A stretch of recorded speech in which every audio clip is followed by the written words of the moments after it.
5월달 아니라 6월달까지도 힘들어질 수 있다는 그런 불안한 불길한 얘기들을 들으면서 마음 깊이 눌림이 옵니다. 이것이 회복될 수 있을까? 이렇게 우리는 훈련을 받으면서 그물을 아무리 던져도 잡히지 않는 고기 속에 미래 전체가 암울해졌다가 또 회복되는 역사를 보면서 주님이 살아계신 것을 배우게 됩니다. 이런 업앤다운하는 혹독한 훈련을 마친 제자들에게 주님께서는 따뜻한 위로와 격려와 조찬을 준비해 주셨습니다. 정말 엉거주춤 해변에 계신 주님을 뵈러 왔지만 감히 주님 맞습니까? 라고 여쭤볼 수도 없는, 여러분, 부활하신 이후에 주님은요 어느 때는 잘 알아볼 수가 없습니다. 성형을 하신 건 아닌데 엠마오 제자들도요 금방 알아보질 못했어요. 그러나 주님께서 나타내 주신 표적과 그 모든 사건들이 주님이시다 하는 확신을 주었기 때문에 이 해변가에 모인 제자들은 주님이신 줄 아는 거로 감히 누구냐 물어보지 못했다고 했습니다. 이런 제자들에게 주님께서 초청을 하셨습니다. 와서 조반을 먹으라. 저는 이 말씀이 얼마나 좋은지 몰라요. 코로나19라고 하는 세계적인 무대를 세팅하시고 종말론 강의하시며 또 정부와 교회의 관계에 대해서 특별 특강을 하시고 우리 인생들이 물질에 의존하여 사는 것과 또 기도하는 것이 무엇인지 또 공예배는 무엇인지 이렇게 전반적인 종말에 필요한 레슨들을 특강으로 개설하셔서 힘들지만 배우게 하시는 주님은 꼭 이 레슨이 끝난 어느 시점에서는 와서 조반을 먹으라 이렇게 하실 것 같아요. 저는 저희 베들레헴 교회 그런 주님의 따뜻한 초청이 조만간에 임하게 되리라고 기대하며 소망합니다. 모든 비즈니스에 각 가정 위에 이 주님의 초청이 와서 조반을 먹으라. 춥고 떨고 있는 제자들에게 숯불을 피워놔 주시고 배고프고 허기진 이들에게 구워놓은 떡과 물고기를 주시며 꼭 필요한 것을 여호와 일에 예비해 놓으신 주님을 체험하는 이 조찬의 자리, 해변가 얼마나 좋은지 모릅니다. 우리 주님께서 정말 선생님으로 주님으로 부활하셨음에도 불구하고 조찬을 차려 놓으신 다음에는 직접 가셔서 떡을 가져다가 그들에게 주시고 생선도 그와 같이 하셨다 했습니다. 와, 여러분, 주와 선생이 되시면서도 친히 수건을 두르시고 발을 씻기시던 그 주님이 부활하신 그 존귀한 몸을 가지고 친히 움직이셔서 서빙을 하시는 거예요. 음식 서빙을 직접 하셨습니다. 배고프고 떨고 있는 제자들에게. 이 모습은 목자가 사랑하는 어린 양들을 어떻게 먹이고 치는지를 보여주고 계신 것 같아요. 어떻게 사랑하며 돌보는 것인지 너희들은 이제 이 모습 기억해라. 나는 영광의 극치 가운데 있으면서도 피조물인 너희를 위해 몸소 서빙을 하는 모습을 보여줬지 않느냐, 이렇게 가르쳐 주시는 것 같아요. 이제 조찬을 다 했습니다. 15절에 그들이 조반을 먹은 후에 표현이 나오는 걸 보면 이제부터 뭔가 또 시작되는 것 같아요. 지금부터가 메인 게임입니다, 여러분. 베드로를 향해서 이 세 번째 주님의 나타나심은 베드로를 회복하시려고 하는 특별한 목적이 있었습니다. 앞에서 나온 사건들 전체는요, 베드로가 주동자예요. 나 고기 잡으러 가겠다. 그리고 그의 리더십은 하나도 이루어지지 않습니다. 빈 그물입니다. 또 주님이 오셔도 알아채지 못할 만큼 그는 지금 뭔가 답답한 사람입니다. 하지만 그는 주님이 계시다는 걸 알고 물에 뛰어들었던 사람이고요. 어디 그물을 좀 끌고 고기 좀 가져와 보라 했을 때 뛰어나간 사람이 베드로입니다. 이 전체 스토리에서 베드로라고 하는 사람이 계속 부각되고 있습니다. 이제 주님은 조반을 먹은 후에 드디어 예수께서 시몬 베드로에게 이르시되, 한 사람 개인을 향하여 말씀합니다. 이제부터 하는 얘기는 굉장히 가슴 깊은 곳까지 파고드는 비수 같은 말씀들이 있어서 사실 조찬을 하는 중에 꺼내시면 안 돼요. 그러면 조찬을 못 합니다. 다 먹은 후에 주님의 섬김을 받고 그 고기잡이의 감동과 은혜의 여운이 있을 때에, 흠뻑 은혜에 취했을 때에 아주 예리한 검이 심령을 파고드는 것을 감당할 수 있기 때문에 주님은 충분히 준비를 하신 것 같아요. 감동과 은혜를 주시고 허기진 배를 채워주시고, 그리고 이제 추위에 떨던 이들을 몸을 데워주신 다음에 뭔가 여유를 가지고 있는 그때에 드디어 주님은 특별한 레슨을 위해 한 사람 베드로를 향한 일생일대의 회복의 특강을 위해서 입을 여셨습니다. 예수께서 시몬 베드로에게 이르시되, 요한의 아들 시몬아, 이렇게 부르셨습니다. 요한의 아들 시몬아. 그는 베드로인데요, 베드로라고 하는 이름을 부르지 않으시고 요한의 아들 시몬아 이렇게 부르셨습니다. 여러분, 이 이름이 어디서 나오죠? 요한복음에서 제자들이 예수님을 처음 만난 때에 세례 요한의 음성을 듣고, 보라, 세상 죄를 지고 가는 하나님의 어린 양이다, 이 말을 듣고 두 제자가 주님을 따라갑니다. 사도 요한과 안드레. 그리고 가서 주님을 만난 후에 감격해서 안드레는 자기 형님 시몬 베드로를 먼저 찾습니다. 요한복음 1장에 보면은 그가 먼저 자기의 형제 시몬을 찾아 말하되, 우리가 메시아를 만났다 하고 소개합니다. 베드로가 그랬을 거예요. 오이, 메시아가 어디 계신데 그런 말을 함부로 하냐? 아니에요, 형님. 일단 저 따라오세요. 뭐 그냥 끌려가듯이 아마 했을 거예요. 데리고 예수께로 오니 예수께서 보시고 이르시되, 내가 요한의 아들 시몬이니. 처음 만났을 때 하신 말씀이에요.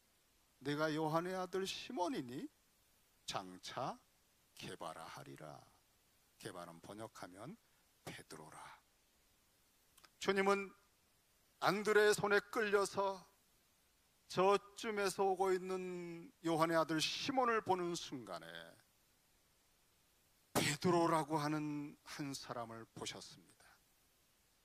우리 주님께서는 요한의 아들 시몬아, 이 이름을 처음 수년 전에 그에게 부르시며 너는 게바라 하리라. 게바는 반석입니다. 베드로예요. 하나님의 나라, 하나님의 위대한 구원의 역사에 교회의 초석이 되는 아주 묵직한 사람이에요. 우리 주님께서는 그에게 이름을 주신 겁니다. 우리 주님께서 베드로를 처음 만나셨지만 그 만남은 오래전에, 창세전에 하나님 아버지와 우리 주님께서 말씀이 육신이 되시기 전에 삼위일체 속에서 교회를 창설하시고 이 마지막 종말의 때에 위대한 하나님의 구원의 역사를 땅끝까지 이루실 것을 서로 의논하시며 계획하셨을 때에 그 교회의 초석으로 게바를, 시몬으로부터 게바를 만드셔서 이루시리라 계획하셨거든요. 그래서 시몬은 주님을 만났을 때 자기는 시몬이요 고기잡이 어부라고 생각했지만 주님께서는 시몬을 아주 오래전부터 아셨고 그의 이름을 불러주셨고 장차 게바라 하리라 하셨으니 이제부터 주님을 따라다니는 수년 과정을 통해서 고기 잡던 어부 시몬은 게바가 되어 갈 것입니다. 그런데 여러분, 하나님의 나라 이 마지막 때 성취의 시기에, 종말의 때에 교회 초석이 되는 일이 쉬운 게 아니에요. 그것은 아주 혹독한 2, 3년의 훈련 과정을 거쳐서 빚어지는 사람이 되는 것입니다. 게바가 되기 위해서 그것이 얼마나 두렵고도 힘든 훈련이었는지, 그렇게 좋으며 헌신하며 쫓으며 따라다닌 선생님이여 주님을 그 추운 밤 숯불 앞에서 3번을 부인하며 저주하며 닭이 우는 소리를 듣고 밖에 나가서 가슴을 찢으며 통곡하며, 이때 주님이 붙들어 주시지 않았다면 그는 가룟 유다처럼 자기 자신의 이 인격 파탄자와 배신자의 절망감과 비통함 때문에 견딜 수 없어 자살을 할 수밖에 없는, 여러분, 가룟 유다와 이 3번 부인한 시몬은 백지 한 장 차이입니다. 한 끗 차이예요. 그렇게 벼랑 끝에, 영원한 진노와 저주의 버림받음의 무서운 벼랑 끝에 떨어질 뻔한 그러한 훈련 과정까지를 거쳐야만 십자가가 자신에게 얼마나 절실한 은혜인 줄을 알게 되고, 내 힘으로는 아무것도 할 수 없고 오직 주님으로부터 다 이루신 은혜를 받아서만 된다는 복음을, 신연의 복음을 깨닫게 되는 거죠. 그런 사람이 될 때에만 교회의 초석이 되고 초대교회의 말씀을 전할 사람이 되는 것입니다. 이런 훈련 과정을 그가 거쳐오면서 3번을 주님을 부인했고 부활하신 주님을 2번씩이나 만났음에도 마음속 혼과 영과 골수 깊이까지 3번씩이나 주님을 부인한 내가 무슨 자격이 있나라고 하는 자책과 무서운 트라우마가 그를 꽉 쥐고 있습니다. 이제 거기서 그를 놓아주시고 게바라 하리라 하신 주님의 그 말씀의 사람으로 일으켜 세우시고자 조찬을 마치신 후에 한 사람, 요한의 아들 시몬을 부르신 것입니다. 여러분, 한 사람 한 사람 모두는 창세전부터 하나님 안에, 그리스도 안에서 예정되고 택함을 받았다고 했습니다. 하나님의 사랑하는 아들 그리스도 안에서 거룩하고 흠이 없는 하나님 나라의 상속자가 되기 위해서 부름을 받았고 택함을 받았고 교회의 사람으로 이렇게 여러분 오게 되신 거예요.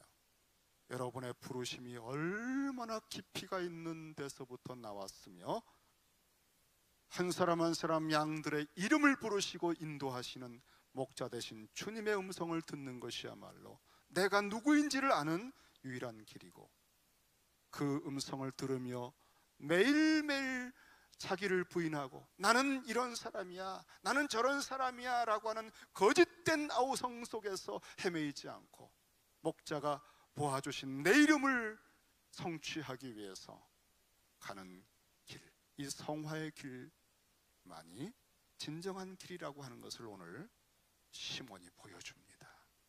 오늘 이 말씀은 우리를 부르시는 주님의 음성이 있는 말씀입니다.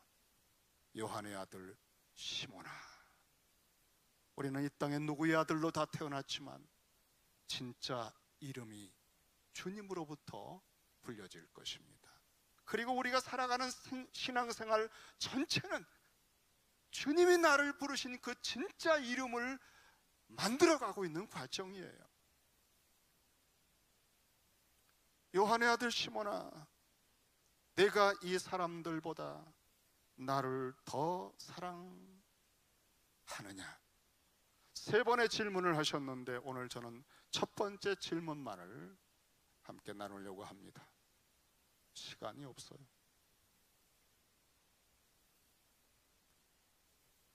이 첫 번째 질문은 일종의 테스트입니다.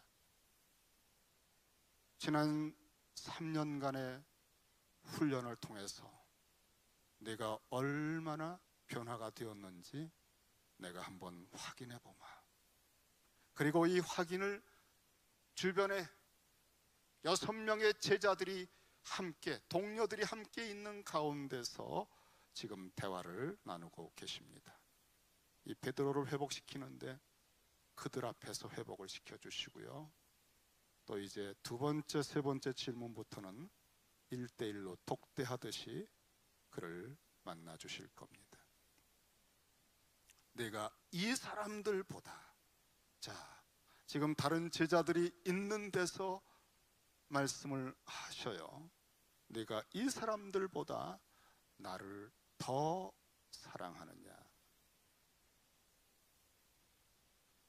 베드로의 심각한 문제는요, 그가 에고가 너무 강하다는 것입니다. 베드로의 문제는 자아가 너무 강한 거예요. 에고가 강하다, 그런 말 들어보셨죠? 자아가 유난히 강한 사람이 있습니다. 이 사건을 비추어 볼 수 있는 특별한 과거의 이야기가 하나 있습니다. 우리 주님께서 제자들을 모아놓으시고 이르시되 너희가 다 나를 버리리라. 마가복음 14장에 너희가 다 나를 버릴 거야 말씀하셨습니다. 그때 베드로가 이렇게 말합니다. 다 주님을 버릴지라도 나는 그리하지 않겠나이다. 여러분, 나는 이게 에고입니다. 에고. 보통은 그리하지 않겠다 하는 동사의 어미로 주어를 표현할 수 있어요. 그런데요, 나는 이라는 특별하게 자기를 부각시키고 강조하려고 할 때에만 쓰는 인칭 대명사가 에고입니다. I, 그런 뜻이에요. 이거는 그냥 보통 때는 안 쓰는데 내가 이런 말 할 때 쓰는 거예요. 자, 베드로는요, 다른 제자들이 다 버려도 나는요 절대 주님을 버리지 않습니다. 베드로는 자신이 다른 제자들과 함께 싸잡혀서 취급받는 것을 견디지 못하는 사람이에요. 자기는 다른 제자들과는 클래스가 다른 사람이라고 하는 것을 인정받고 싶어하는 사람이에요. 그것을 어떻게 해요? 스스로 자기를 부각합니다. 주님께서 그 모습을 보시고 그 속에 들끓고 있는 에고가 얼마나 어리석은지 아시기 때문에 말씀하셨습니다. 예수께서 이르시되 내가 진실로 내게 이르노니, 주님의 누구도 꺾을 수 없는 권위 있는 말씀 표현이죠. 진실로 내가 내게 이르노니 오늘 이 밤 닭이 2번 울기 전에 네가 나를 3번 부인하리라. 여러분, 우리가 내가 나를 압니다, 나 절대 그런 사람 아니에요, 나는요, 이렇게 자기 확신과 자기에 대한 주장을 할 수 있지만 진짜 나는 누굽니까? 너는 3번 부인하는 사람이다. 주님이 나를 보시는 사람이 납니다, 여러분. 그런데요, 주님이 알고 보시는 나, 창세전부터 나의 이름을 아시고 나를 어떻게 빚어가려고 하시는 주님이 보는 나의 진짜 나를 제껴버리고 내가 자기가 알고 있는 자기를, 에고를 주장하는 거예요. 이게 베드로의 가장 심각한 문제예요. 주님이 말씀을 하셨잖아요. 너의 진짜 모습은 이렇게 돼. 그런데도요, 그 다음 말을 들어보세요. 그 다음 절에 베드로가 힘있게 말하되, 이건 뭐냐면 과도하게, 정도를 넘어서서 과장되게 힘을 주어 말하는 거예요. 힘있게 말하되, 여기도 또 한 번 강조하는 인칭대명사를 안 써도 되는데 씁니다. 내가 주와 함께 죽을지언정 주를 부인하지 않겠습니다. 주님이 보고 있는 나와 주님이 불러주시는 이름과 주님이 빚어가시고 나의 생애를 다 거부하고 자기 힘으로, 자기 능력으로, 자기 인격으로, 자기 고집으로, 자기 열정으로 주님을 돕겠다, 끌고 가겠다고 하는 이 사람, 제자 중에서 주님은 이 시몬, 요한의 아들 시몬을 개바로 만들어가는 과정이 얼마나 신경이 많이 쓰이셨겠습니까? 오랫동안 기도해 주셨고 참아 주셨고, 그리고 바로 너 때문에 내가 십자가를 진 것이다라고 가슴 깊이 깨닫게 해 주실 때까지 이 수년 동안의 훈련 과정, 그 모든 것을 마치고 부활하신 이후에 3번째 만남을 통해 바닷가에서 또 예비 훈련을 하시고 이제 파이널 테스트에 도달하신 거예요. 그렇게 다른 제자들보다는 자기는 한 수 위요, 클래스가 다르며 언제나 대표성을 가져야 한다고 하는 이 강박관념에 시몬에게 다시 묻습니다. 최종 질문이죠. 요한의 아들 시몬아, 수년 동안 너를 게바가 되기 위해 빚어왔거니와 이제 한번 마지막 시험 관문에 질문을 대답해 보기 바란다. 네가 이 사람들보다, 이 문학적인 스킬이 아니에요. 주님이 확인한 게 그거예요. 합격했다. 주님은 우리에게서 보고 싶은 게 있으신 겁니다. 그런 다음에 당신의 좋은 선물을 주십니다. 당신이 하고 있는 일을 주셔요. 아무나 받을 수 없어요. 당신의 양을 맡겨요. 이건 누구한테 감히 맡기겠습니까, 여러분?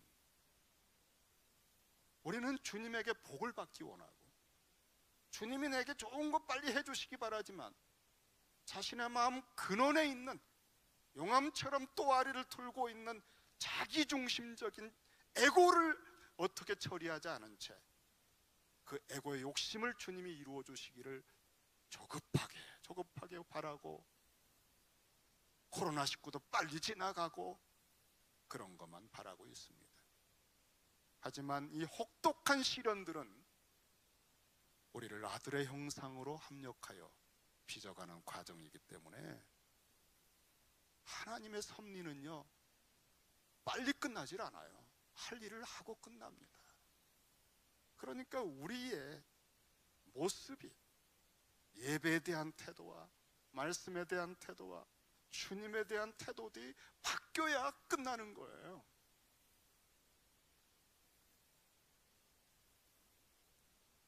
지금 시몬은 이렇게 변할 수가 없어요. 내가 하던 사람이 주님이 아시잖아요. 주님이 나를 보시는 그 사람으로 주님으로부터 자기가 평가받을 수밖에 없다는 관점으로 완전히 세계관이 바뀐 겁니다. 와우. 마음의 저변이, 마인드셋이요, 근원과 뿌리가 자기 중심으로부터 주님 중심으로 바뀐 거예요. 어떻게 그렇게 됐어요? 그 펄펄 뛰던 에고가 십자가에서 죽은 겁니다. 주님은 그거 하나를 딱 확신하시는 거예요. 합격, 이제 됐다. 너는 내 일을 할 수 있는 사람, 개바가 됐구나. 여러분, 이것이 변화입니다. 이것이 신앙생활하면서 변화되는 성화라고 그래요. 성화. 결정적인 성화가 시몬 속에 일어난 거예요. 십자가를 한 겁니다. 그리고 십자가의 복음을 전할 수 있는 사람, 개바가 된 겁니다. 말투가 완전히 다르잖아요. 복음적이잖아요. 주님으로부터 말하는 법을 그가 터득한 거예요. 여기에 성령이 임하시면요, 3,000명이 뒤집혀요. 신은의 복음 전하는 교회 어떻게 될까요? 먼저 우리 속에 십자가를 통해서 이 변화가, 이 성화가 일어나야 돼. 그때에 합격이라는 주님의 말씀이 이렇게 들려옵니다. 이제는 시카고 기업 회복을 맡겨주마. 내 어린 양을 먹여라.